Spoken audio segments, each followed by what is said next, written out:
Bonjour chers élèves, j'espère que vous êtes bien et en bonne santé. Aujourd'hui, nous allons voir une leçon d'orthographe sur le pluriel des noms composés. Alors, les objectifs de la leçon sont identifier des noms composés, écrire correctement les noms composés au pluriel. Alors, tout le monde se pose cette question, qu'est-ce qu'un nom composé ? Un nom composé est un nom commun formé à partir de deux mots ou plus. Voici quelques exemples. Un rond-point, un garde-fou, un appuie-tête. Ces mots se composent de deux mots. Un arc-en-ciel, un va-et-vient, un ou bien une tire-recul. Ces noms se composent de trois mots.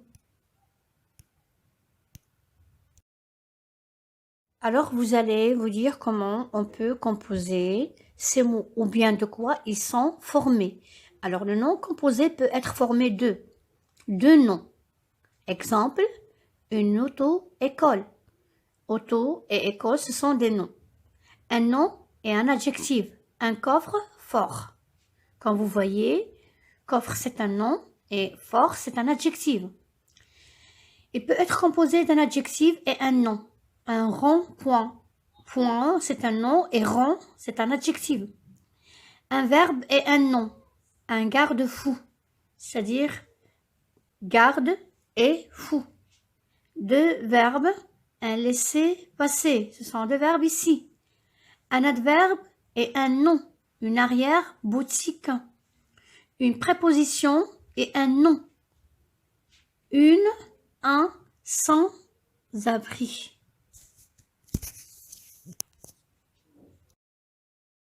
La question qui se pose ici, comment mettre les mots composés au pluriel?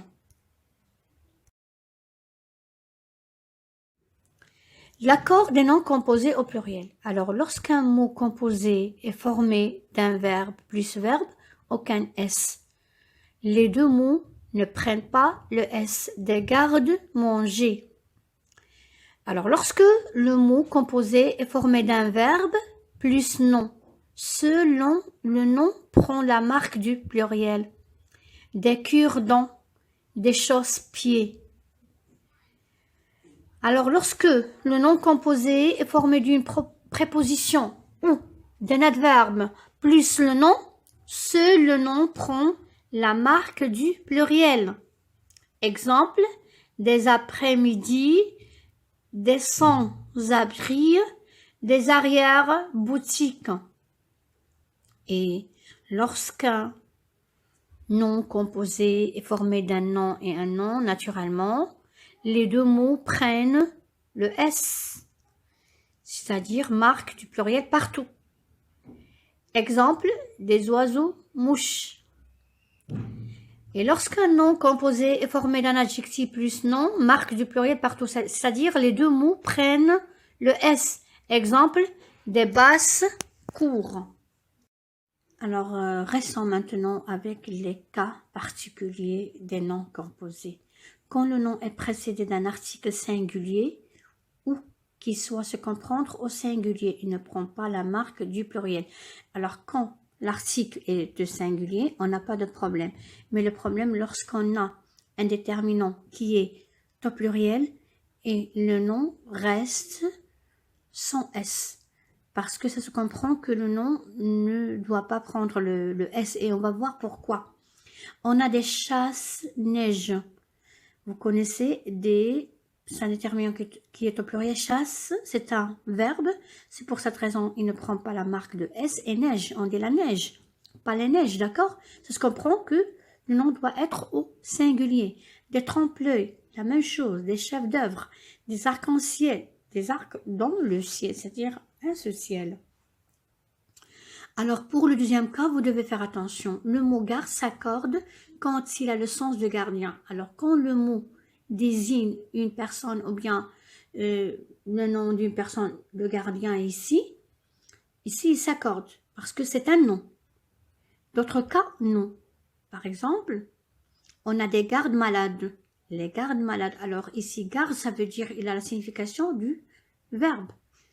D'accord? C'est pour cette raison qu'il ne prend pas le S. Le mot ne prend pas le S. Des gardes malades. On a des gardes barrières. Alors, ce sont des gens ici, ce sont des gardiens qui gardent les barrières. Alors, c'est pour cette raison qu'on a mis le S, parce que garde, il a la signification d'un nom. Mais des gardes-manger. Ici, garde, bien sûr, il a la signification de verbe.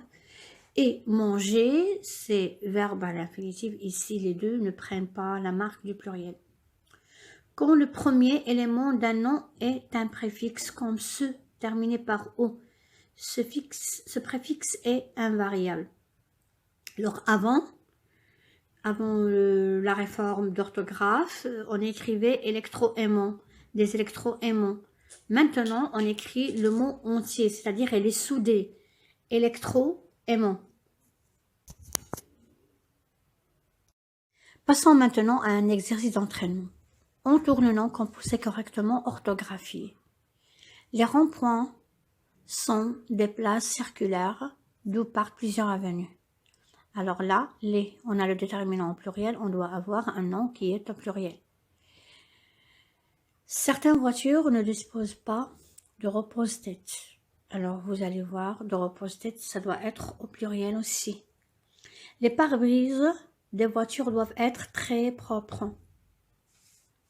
Certaines voitures ont des pare-chocs chromés. Chromé, ça veut dire ils sont fabriqués de chrome. C'est un métal inoxydable. La cinquième phrase, il faut mettre des pare-boues à la voiture.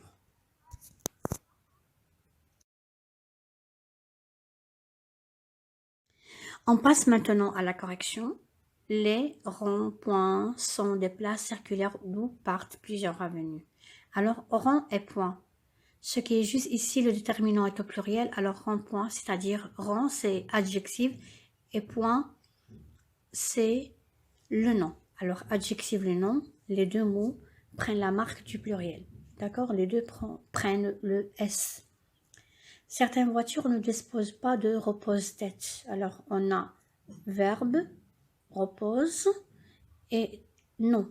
Alors, le verbe ne s'accorde pas et le nom s'accorde. Il prend la marque du pluriel. Les pare-brises des voitures doivent être très propres. Alors, pare, c'est le verbe parer, brise, le verbe briser. Ça veut dire les deux mots, c'est verbe plus verbe. Alors, les deux mots ne prennent pas le S. Certaines voitures ont des pare-chocs. Alors, ici, pare, comme on a dit avant, c'est un verbe. Il ne prend pas la marque du pluriel. Et choc, c'est un nom. Il prend le S. Il faut mettre des pare-boues.